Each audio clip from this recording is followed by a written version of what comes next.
요즘 큰 논란거리인 보육료 얘기 좀 해보겠습니다. 지금 만 3세에서 5세, 즉 우리가 보통 얘기하는 5세에서 7세에 해당하는 아이들은 유치원이나 어린이집에 다니죠. 이 아이들에게는 정부가 누리과정이라고 하는 정해진 교과과정을 가르치도록 정해놨습니다. 그리고 그 교육비 일정 부분을 지원을 하고 있는 건데요. 지원의 주체는 중앙정부가 아니라 각 시도교육청이었습니다. 그런데 이 시도교육청에서 더 이상은 어린이집에서 누리과정 배우는 아이들에게까지 지원을 해주긴 어렵겠다. 제발 중앙정부가 도와달라. 안 되면 내년부터는 지원 끊겠다 했습니다. 그게 지난주 일입니다. 그리고 어제 중앙정부의 최경환 경제부총리하고 황우여 교육부 장관이 답을 내놨습니다. 내년에 누리과정 차질 없이 시행되도록 양 부처가 협력하겠습니다. 걱정하지 마십시오. 그래서 다 해결이 된 것 줄 알았는데요. 이게 웬일인지 전국의 시도교육감협회 측은 여전히 분노하고 있습니다. 직접 들어볼까요? 전국 시도교육감협의회 회장입니다. 장휘국 광주교육감 연결을 해보죠. 장 교육감님 안녕하세요. 네, 안녕하세요. 예, 우선 좀 개념을 정리해야 될 텐데요. 그러니까 만 3세에서 5세 아이들에게 누리과정, 쉽게 말해서 유치원 교과과정을 가르치는 게 어린이집도 있고 유치원도 있고 그런 거죠? 그렇습니다. 예. 얼마씩 지원해주고 있습니까? 교육과정 운영 지원비로 22만 원, 방과활동 지원비로 7만 원에서 29만 원씩 지원하고 있습니다. 예, 유치원이나 어린이집 다니는 만 3세에서 5세 아이들은 27만 원씩, 29만 원씩. 예. 그런데 유치원 다니는 아이들한테는 그대로 지원을 하겠는데 어린이집에 다니는 아이들에게는 지원을 더 이상 못하겠다? 이렇게 선언하신 이유는 뭐죠?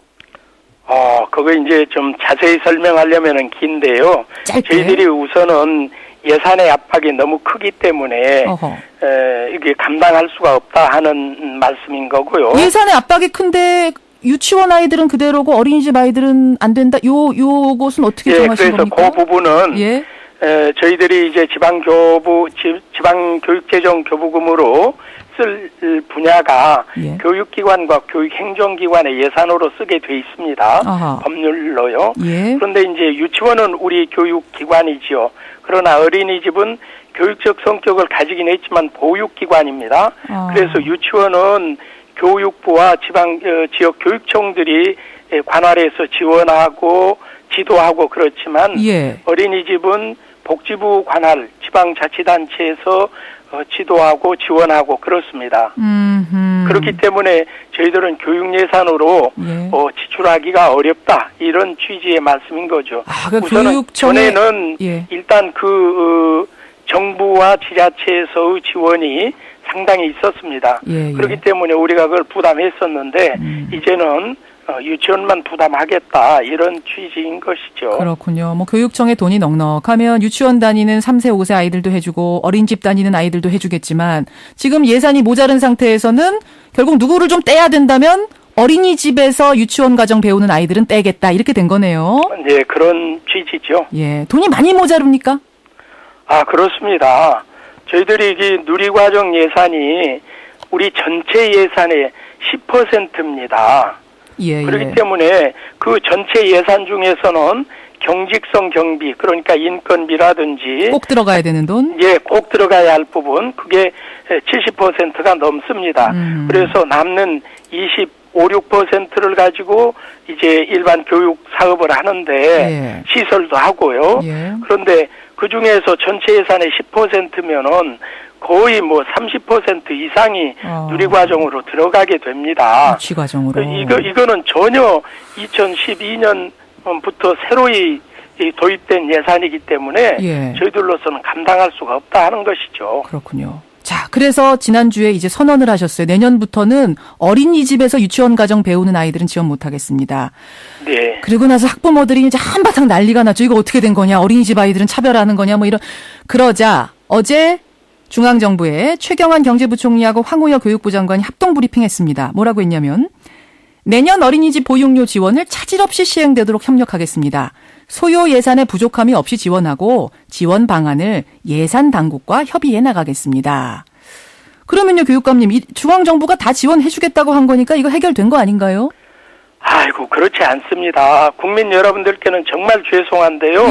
이 어린이집 누리과정까지 무상 보육으로 가야 하는 데는 저희들도 전적으로 동의합니다. 예? 그러나 그 예산은 정부에서 부담해야지 이렇게 지역교육청에 교육 예산으로 담당하라는 것은 너무나 무리하는 것이죠. 아니 어제 그 발표는 중앙정부에서 도와주겠다는 발표 아니었습니까? 아니 그렇지 않습니다. 아닙니까? 그동안에 지금 주겠다고 하는 예산 그 범위 안에서 예. 누리과정을 꼭 편성해라 이렇게 하겠다는 취지입니다. 그러니까 정부에서는 책임도 대책 없이 그냥 너희들 다 지방교육청에서 해결해라 그런 취지인 것이죠. 다른 데에서 줄여라 하는 겁니다. 이를테면 인건비를 줄이든지 뭐 학교 시설비를 줄이든지 아니면 지금까지 해오던 무상급식이라는 복지를 줄이든지 이렇게 해서 누리과정 하라는 그런 취지예요. 아, 돈을 더 주겠다는 의미가 아니라 그렇습니다. 다른 거 좀 줄여서 어쨌든 누리과정 그 어린이집에서 유치 교육받는 아이들 꼭 무상 지원 받도록 해주겠습니다. 이런 의미였어요. 그런 취지죠. 근데 경제부총리가 어제 이런 말씀을 하더라고요. 어떤 거냐면 각 교육청이 이렇게 어려워진 건 여타 재량 지출 사업을 급속히 확대한 것에 원인이 있다. 재량 지출의 구조 조정, 즉 쓸 항목과 쓰지 말아야 할 항목을 좀 다시 조정해보면 충분히 지원할 돈 나온다. 이런 얘긴데요. 아이고, 좀 저희들로서는 답답하기 짝이 없습니다. 그런가요? 왜 그러냐면은요. 예. 국민 여러분들께 이제 제가 죄송하다는 말씀 드렸는데 한번 국민 여러분들도 생각해 보시기를 부탁드립니다. 예, 예. 그동안에 저희들이 해왔던 재량 사업이라는 것이 학교 시설에서 낡았던 화장실 낡은 거나 비가 새는 거나 창틀이 삐그덕거리는 거나 이런 걸 시설을 보수하고 보완하는 데도 쓰고요. 또 이제 재량 사업이라 해서 4년 전부터 급식을 무상으로 하겠다 해서 그 복지를 늘려온 예산이 있습니다. 그러나 이 기왕에 해오던 복지 예산을 줄여서 새로 하는 대통령 공약 사업인 누리과정을 해라? 그런 법이 어디가 있습니까? 무상급식. 먼저 하던 것은 그냥 하게 하고 나중에 새로 도입된 복지는 이거는 예산을 추가로 지원해서 하도록 하는 게 맞지요. 지금 아무리 조정을 하려고 계산을 해봐도 계산기에 계산이 안 된다 이 말씀이시군요. 그렇습니다. 무상급식 하던 걸 좀 줄인다든지 뭐 이럴 방법도 없는 거고요. 그러면 무상급식을 하지 말고 누리과정 하라는 그런 취지인 것이죠. 그런 취지가 된다. 그건 앞뒤가 맞지 않다. 저희는 그렇게 생각하고요. 기존의 복지 사업을 줄여야 되는 상황. 마른 수건에서 물짜 내듯이 예산 편성해서 2, 3년간 누리과정 지원해 왔습니다. 그런데 이제는 도저히 안 되겠다. 그것은 내년 예산이 오히려 줄었습니다. 지방교육재정교부금이 줄어든 데다가 또 이렇게 늘어나는 부분이 있거든요. 그런 걸 덤터기고 모든 것을 다 지방교육청에서 해결해라 그러면은 저희들로서는 도저히 할 수 없다. 이런 것이죠. 추경환 부총리가 이런 말씀도 하셨어요. 그렇게 재량 지출 사업을 좀 줄여본 다음에 그래도 안 되면 지방채 발행해라. 그러면 중앙정부가 그거 사주겠다. 이건 어떻습니까? 아이고 참 국민 여러분 생각해 보십시오. 지금 지방채 내면은 그것을 갚아야 돼요. 어차피 우리 빚입니다. 어차피 빚이다. 몇 년 뒤에 다시 갚으면 그때 가서는 이런 상황이 아니랍니까? 똑같은 상황이 벌어지는 것이죠. 그러니까 대통령 공약 사업으로 된 이런 부분은 국가 예산, 정부 예산에서 복지비를 늘려가지고 하도록 그렇게 해야지. 아주 안 그래도 빠듯한 지방교육 예산을 쪼개가지고 이것을 하라고 그런다는 것은 좀 너무 심하다. 저희들은 그렇게 생각하는 겁니다. 꼭 복지가 확대돼야 하기는 하지만 이걸 하려고 보면은 예산이 아까도 말씀드렸지만 적자니 전체 예산의 10%예요. 인건비까지 포함한. 그러면은 그 인건비나 경직성 경비 빼고 나면은 그게 30%가 넘는단 말입니다. 그럼 이 상태로라면 어제 두 장관이 제시한 그 정도 해결책 정도라면 정말로 내년도 만 3세에서 만 5세 어린이집 다니는 아이들 지원은 중단되는 건가요? 어쩔 수 없는 건가요? 저희들로서는 현재로서는 어쩔 수 없고요. 그래서 국회를 찾아다니면서 하소연하고 이 예산 확보해 주십사 하고 지금 활동을 하고 있습니다. 사실 제일 난감한 건 이제 학부모들인데요. 대부분 그 유치원 다닐 나이에 어린이집 다니는 아이들 중에는 유치원 추첨에 떨어져서 어쩔 수 없이 간 아이들 많고 또 부모가 맞벌이 하다 보니까 밤 늦게까지 맡겨놔야 해서 유치원 못 가고 어린이집 간 아이들 많거든요. 그것도 알고 서러운데 있습니다. 교육비까지 지금 차별받아야 되느냐 이런 말씀들 많이 하세요.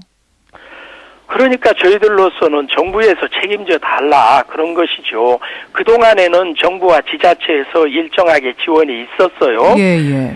그런 것을 감안해서 저희들이 담당했던 건데 내년은 예산도 줄어들고 정부와 지자체의 지원도 없어지고 오히려 전체의 비용은 늘어나고 네. 이런 삼중고 때문에 도저히 감당할 수 없다 하는 것입니다. 혹시 정부가 줄 돈이 있는데도 일부러 안 주고 있다고 생각하세요? 그러지는 않습니다. 그렇진 않다. 마찬가지로 그러면은, 정부에서도 예. 어떤 그 방법을 마련해야 한다고 생각하는데요. 저희들로서는 이게 국민 여러분이 어떻게 생각하실지 모르지만 세법을 고치고 예. 법인세라든지 부동산 종합세라든지 부자들에게 감세해 준 것을 징수하면은 얼마든지 이거 확보하고 확대해 갈 수 있다 이렇게 생각합니다. 네, 머리를 짜내면 안 나올 돈은 아닐 것 같다 이런 말씀이십니다. 그렇습니다.